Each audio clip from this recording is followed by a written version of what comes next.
They always called me the responsible one. At first, I thought it meant they trusted me. I wore it like a badge, paid every bill on time, graduated early, saved for a house while my friends partied in Cabo. Stability felt like a victory.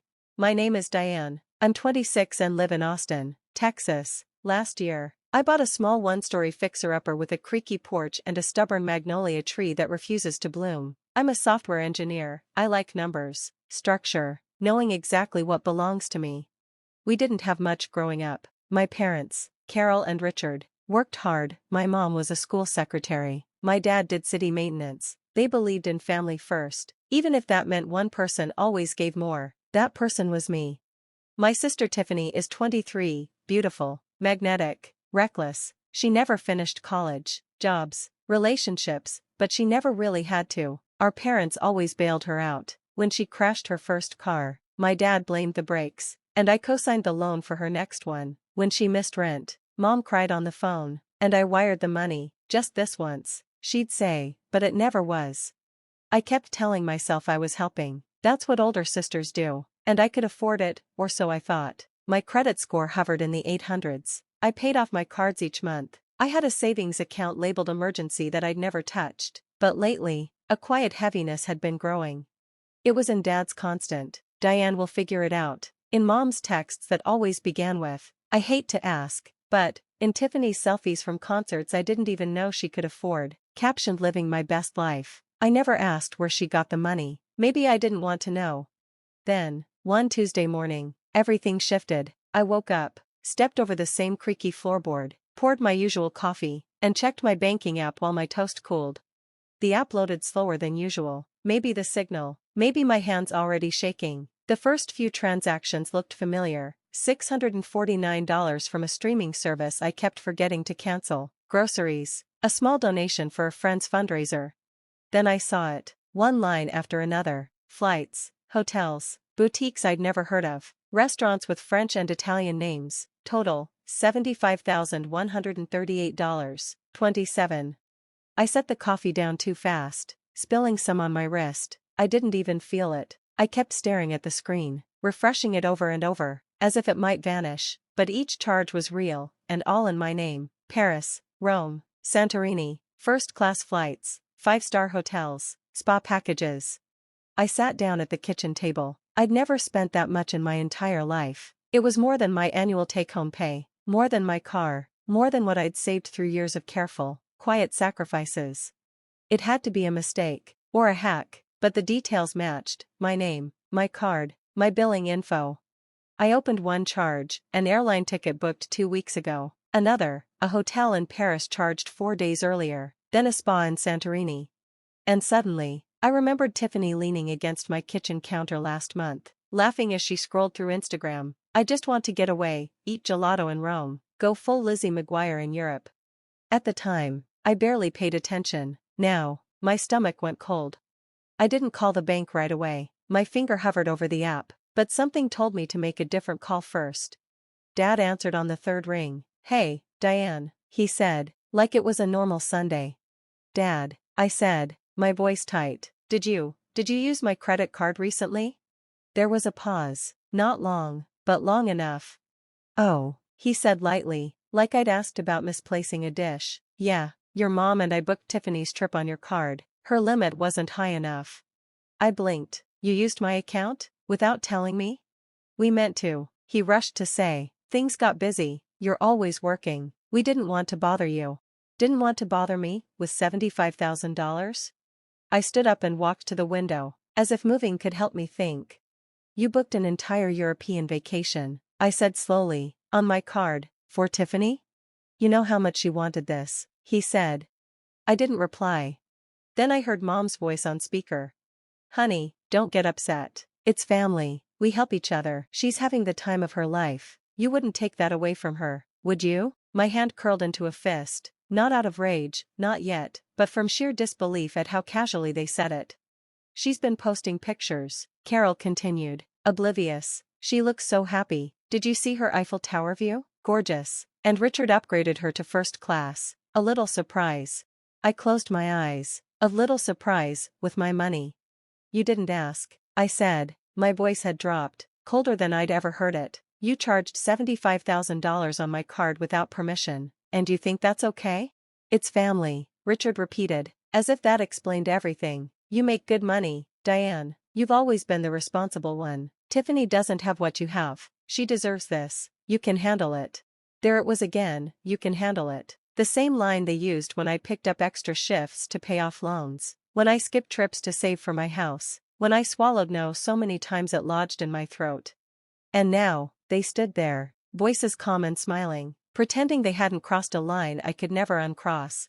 I didn't yell, I didn't argue, I just hung up. The call ended, but the echo of their words lingered in the kitchen. I stared at my phone, still in my hand, screen dark and heavy with everything unsaid. Then, a soft ping, an Instagram notification. I didn't want to look. My thumb moved anyway. Tiffany Jameson posted a new photo. She stood on a white terrace in Santorini, blue domes behind her, sunglasses in her hair, cocktail in hand, that effortless smile she'd always worn like a shield. The caption, "Thanks, sis, living my best life in paradise." I stared, not just at the photo but at the words, "Thanks, sis." She knew exactly who was paying. She knew, and she flaunted it. I scrolled back to our last conversation. 3 weeks ago, she'd stopped by for 20 minutes, breezed in talking about something big she was planning. When I asked, she'd laughed, twirling her hair. "You'll see," she'd said. I'd brushed it off. Another one of her big dreams that would vanish like all the rest: culinary school, Bali retreats, startup ideas. But then I remembered, a month earlier, she'd asked me to lend her money, just a little to get started. Flights are insane right now. I'd told her no, property taxes were due, the plumbing needed work. She'd shrugged. "No worries," she'd said, "I'll figure it out." And she had, with my parents' help, with my name, with my money. Something inside me shifted, not sadness, not even anger. It was that cold moment when the illusion finally cracks and you see the truth. They didn't just expect me to carry the weight, they planned on it. I paced the kitchen, opened the fridge, closed it, circled the island twice, my phone still glued to my hand when I finally called Daniel. He picked up on the first ring. "Hey," he said, calm as always, "everything okay?" "No," I said, before I could second guess it, "not even close." I told him everything: the charges, the call with my parents, Tiffany's post, the Eiffel Tower view, the first-class seat, the cocktail she sipped like it cost nothing, because to her, it didn't. Daniel didn't interrupt, just listened, steady. When I finally finished, I braced for a gentle "I'm sorry" or "that's tough." Instead, he gave me the truth. "Diane," he said carefully, "that's not just wrong, that's fraud." I blinked. I hadn't even said the word to myself. "That's theft," he added, "unauthorized charges. And the fact that it's your family doesn't make it better, it makes it worse." I sank onto the stairs. My legs felt distant, unreliable. "They think I'll cover it," I whispered. "Will you?" he asked. No judgment, just clarity. I thought of Tiffany's carefree face, her smug caption. "No," I said, "not this time." Daniel didn't say good or finally, he just asked, "What do you want to do?" I looked out the window. Afternoon sun shifted across my quiet house. "I want them to feel it," I said. "I want them to face what they did. Then freeze it," he said without missing a beat. "Report the charges. Let the bank handle it." I nodded, even though he couldn't see me. "Mid-trip?" I asked. "Especially mid-trip," he said. "Mid-trip." The word settled in my mind like a dare. I pictured Tiffany at some rooftop bar in Santorini, reaching for the card with her usual grin, and the moment it declined. "I'll do it," I said. Daniel didn't praise or comfort me. Instead, he opened his laptop. "I'll walk you through it," he said. We called the bank together. My voice was calm, eerily so. I used words I never imagined I'd say.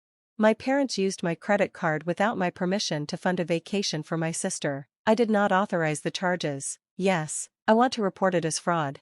The bank agent sounded shocked but professional. She asked questions, verified my identity, and then, with a final keystroke, it was done. The account frozen. No more charges, no more flights, no more spa packages. I hung up, the line went quiet, my kitchen stayed still. For the first time in years, so did I. My hand shook as I set the phone down. Not from fear, from something harder to name. Relief, grief, something tangled in between. Across the table, Daniel watched me. "You okay?" he asked. I nodded slowly. It's weird, I said. Saying it aloud made it solid. Real. It was always real, he replied gently. You just stopped making excuses for it. The next hour passed in stillness. The sun dipped lower. I didn't check my phone. I didn't rehearse the conversations I knew were coming. I just let myself feel the weight I'd carried for years, all the quiet sacrifices, the swallowed no's, the endless fixing. I used to tell myself it was easier this way, but easy isn't peace, and silence isn't love. Freezing that account, it wasn't revenge. It was a boundary, a breath, permission to stop bleeding for people who never noticed the wound. The first call came faster than I expected. A video call. Tiffany. Her hair was in a bun, tall windows and cream curtains fluttering behind her. The kind of hotel you only see in magazines. She did not look happy. Diane, she snapped. What did you do? I waited.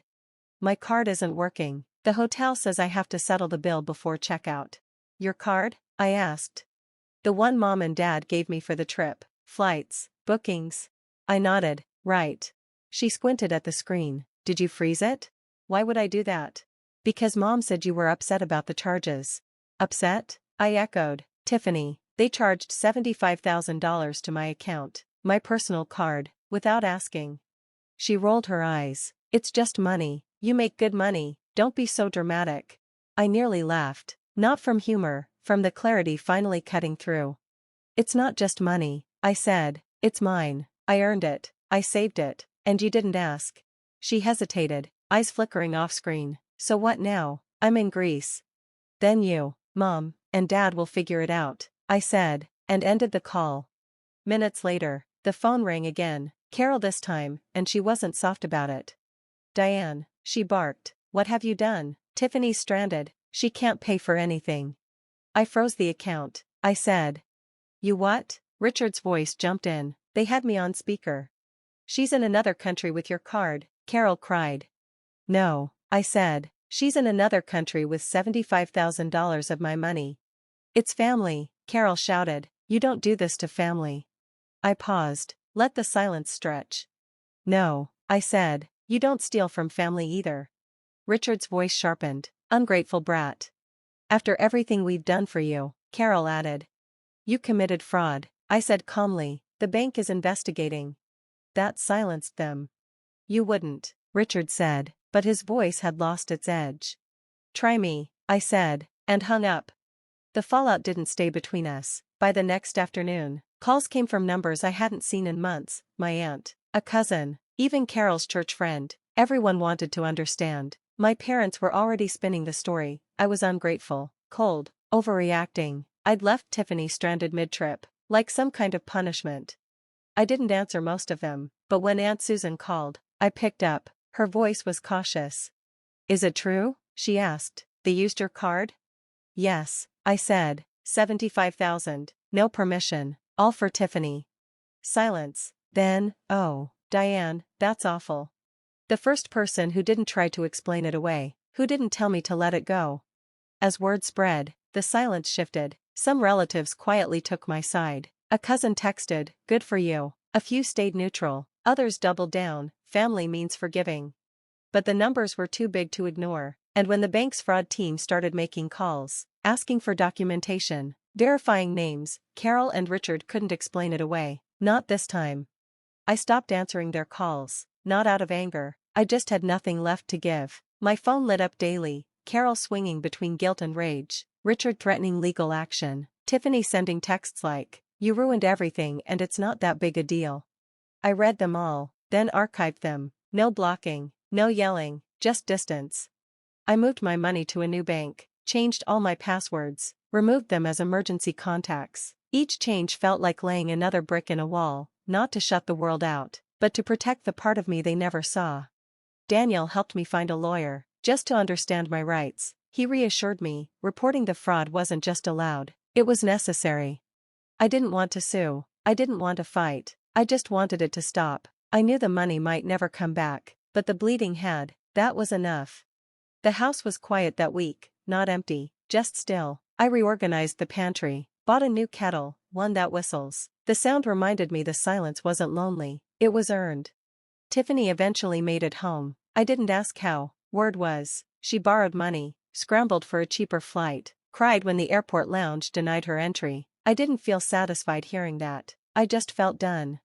I didn't need an apology. I didn't need the money back. I needed this, the quiet, the absence of expectation. For years, being the responsible one meant saying yes, fixing everything, smoothing over what others shattered. But being responsible doesn't mean setting yourself on fire to keep others warm. It means drawing a line no one else will. I didn't slam doors. I didn't burn bridges. I just stopped opening them.